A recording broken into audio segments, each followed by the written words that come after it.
Now is Congressman Adam Schiff, the chairman of the Intelligence Committee in the House. Sir, it is great to have you with us tonight. Thank you for being here. I just have to ask you top line what you make of this development today, Attorney General Barr's letter, what he has explained and what it suggests to you about the process. Well, what I make of it is this is the logical conclusion of the special counsel's work, that other aspects of the investigation will be farmed out to either Main Justice or the Southern District or other elements of the Justice Department. But he's finished his core responsibility, and now he's made a fulsome report, and that report needs to be made public. The Attorney General committed to making as much of it public as was consistent with law or policy. If he's true to that, it means the entire thing, and we're going to insist upon it. And as the letter that you quoted points out, of perhaps even greater importance, the Congress is going to need the underlying evidence, because some of that evidence may go to the compromise of the president or people around him that poses a real threat to our national security, and we need to know it if that's the case. As the chairman of the Intelligence Committee, you in particular as chair, but you and all of your colleagues on that committee deal with very sensitive information all the time. And there are protocols for that committee that there aren't for any other part of Congress because of the sensitivity of material that you're with which you're entrusted. Given that, given your training in that matter, given your experience with that, given how seriously you take that, I wonder if there's anything that you can imagine might be in this report that really can't go broadly to Congress, that can't go especially to the public. If there's anything with intelligence matter that relates to intelligence matters that you would be sympathetic to keeping under wraps, either just being briefed to your committee or just being held within the Justice Department. There may very well be things in the report that will require minor redactions that might go to a source of information that was gathered by an intel agency.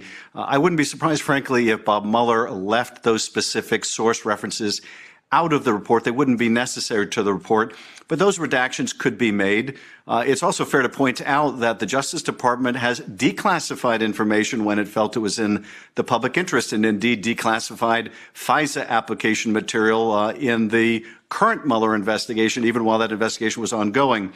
So yes, there could be very small things, but I think the most important point is this investigation began as a counterintelligence investigation, not a criminal investigation.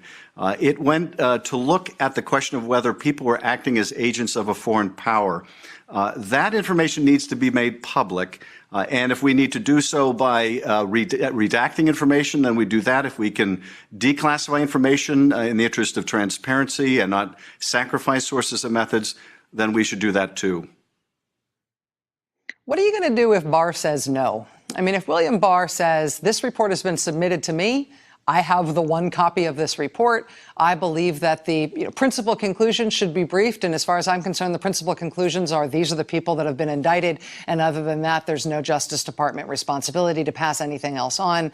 I don't care about public clamor. I don't care about statements about what I must do from anybody. I'm just going to sit on all of the rest of it.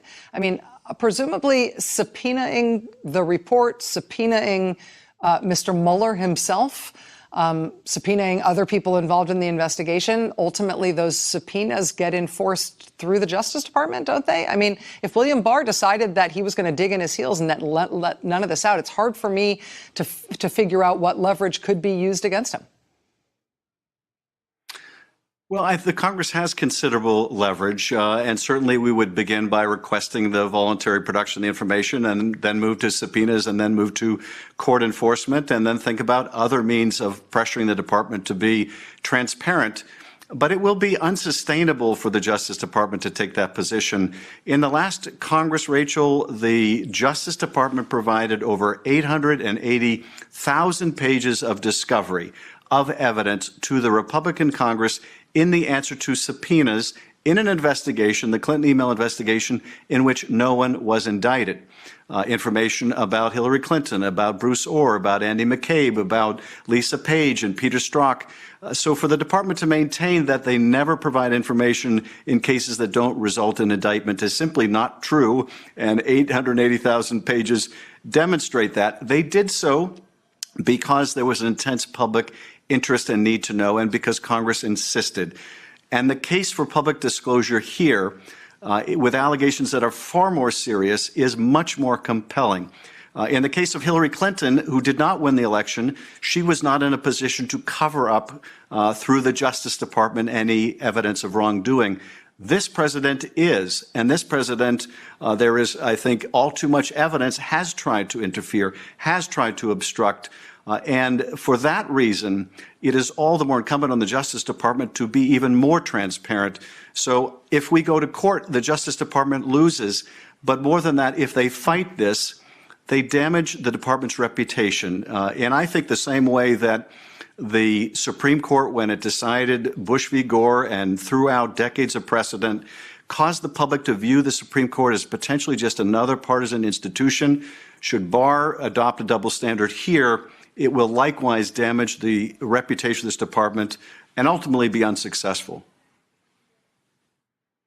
Intelligence Committee Chairman Adam Schiff, sir, I know this is an incredibly busy time and a fraught time for you with all of these different things to now consider in terms of how you're moving forward. Thank you for taking time to walk us through it tonight. Really appreciate you being here, sir. Good luck. Thank you.